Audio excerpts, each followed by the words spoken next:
What is up everybody, Dusty here, back with more Project Zomboid. Now as you may have heard me say before, I consider Project Zomboid to be the best zombie survival experience currently available. However, I'm fully willing to admit that the game isn't perfect, and one of its biggest flaws, in my opinion, is the complete absence of any hard drugs. Oh sure, it's got generic over-the-counter painkillers and sleeping pills, but where's all the fun stuff? Eazy-E's fucked up and got the 8-ball rolling. Luckily, there's a number of mods out there that remedy this and allow you to simulate surviving the zombie apocalypse as a shameless junkie. Because think about it, a coke fiend or crackhead at the peak of their tweaking powers would be a pretty shifty target for the undead to pin down.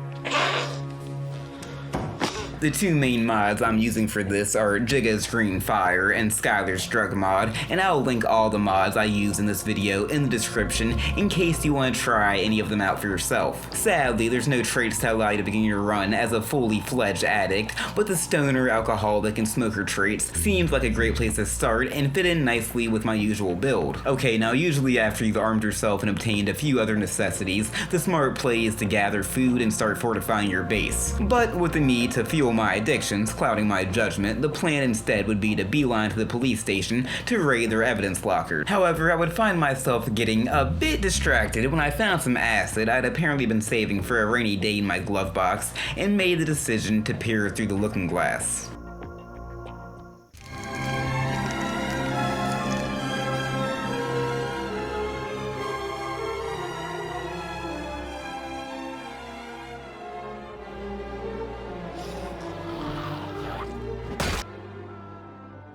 Okay, so sadly there's not actually any cool trippy visuals to signify the psychedelic effects of LSD, but my journey to the police station did prove to be incredibly memorable, as I ended up attracting a pretty sizable horde and had to loop them around multiple times before I was finally able to get into the station. And even then, it wasn't long before I was overwhelmed and chased off, and found myself having to repeat the whole process. However, once I finally did get to those lockers, it proved to be more than worth the wait, as they were an absolute treasure trove of narcotics and contained a number of goodies such as speed, shrooms, oxycontin, lunch, more acid, and the crown jewel of my find. Check this out! Cocaine! Don't tell nobody! And what's the only thing better than a brick of cocaine?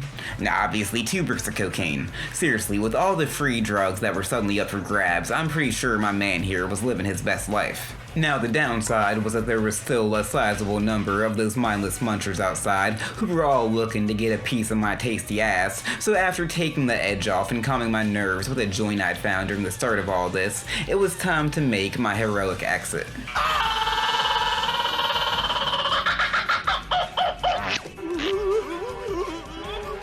After somehow managing to pull that off, I made my escape on a bike that I had spotted earlier. Now I had originally planned on investigating the 2 houses that are out in the woods a little bit, but when I realized I had lured another horde my way and blew up that whole spot, I was forced to change plans. So instead I returned home to check if there was any fuel in my truck, and my hot streak continued as I had enough to get me over to the gas station. Once again I found myself the target of some unwanted attention, and once again I managed to draw away most of my pursuers, then put down the few stragglers who lagged behind. Now all this excitement had begun to wear on me, and like everybody employed in the entertainment industry in the 70s and 80s, this is when I discovered that cocaine is an absolute cheat code for productivity. I've been hanging out in the Garden of Eden with my main squeezee. I know 20,000 leagues under the sea. One moment you're feeling your eyes starting to get a little heavy, but after ripping off a few lines of nose candy, you're suddenly frantically flipping through a weed magazine you just dug out of the trash. Once finished fueling up the truck, I then spent some time rummaging through the store for some munchies, then reading comics and chain smoking in the little apartment upstairs. However, all that coke had me feeling a little restless if you can't tell, so after loading up the truck, I decided to take a ride over to school to see if I could score any pot to calm me down a little bit. God,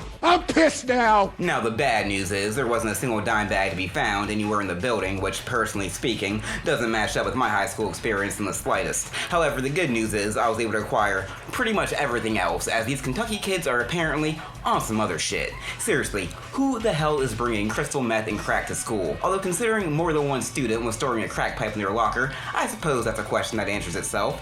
Hell, even the principal was keeping a bag of yayo on deck to help him deal with these little shitheels. Once I was confident I'd cleaned the place out, I followed my school run-up with a trip to the fire station to pick up a few things and get a bite to eat. Then it was back across the street to the police station so I could help myself to the armory. Okay, so to recap, at this point I've got enough guns, ammo, and illicit drugs in my flatbed that a routine traffic stop would have had like a 99.9% chance of ending in a high-speed chase. So you might be thinking, what more could a guy ask for? But if that's the case, then you must not have been paying attention at the start when I pointed out that my character was an alcoholic, because I don't remember mentioning coming across Anna Booze. What?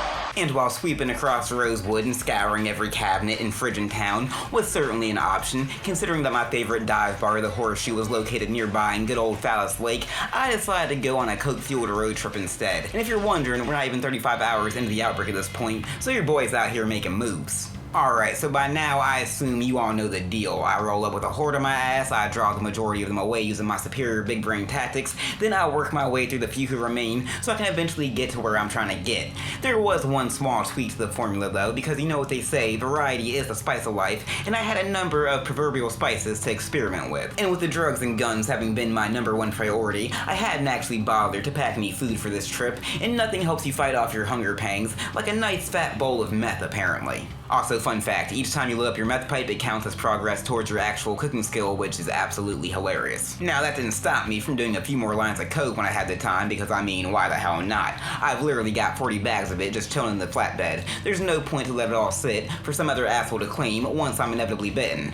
But tonight would not be that night. No, tonight I would be helping myself to the fully stocked bar, and if you think that nothing hits the spot like a glass of wine or can of beer after working your 9 to 5, then imagine how refreshing that shit has to taste after surviving 2 days in a zombie hellhole. Also, the fact it was being used to help wash down all the sleeping pills I had taken to balance out the meth and coke certainly didn't hurt. Predictably, after all this, I was in no condition to get behind the wheel, so I'd end up passing out at the bar just like I'd done countless times before. Because it turns out, even during the end of days, we're all still just creatures of habit, for better and worse. What's up everybody, Dusty here, and I hope you all enjoyed this video. If you didn't, then I honestly have no idea why you're still here at this point, but whatever, you do you. However, if you did enjoy it, then why not leave a like and consider subscribing to the channel to be kept up to date with all my latest content. Or don't, you know, don't let me tell you how to live your life. Anyway, as always, thanks for watching, I'm out.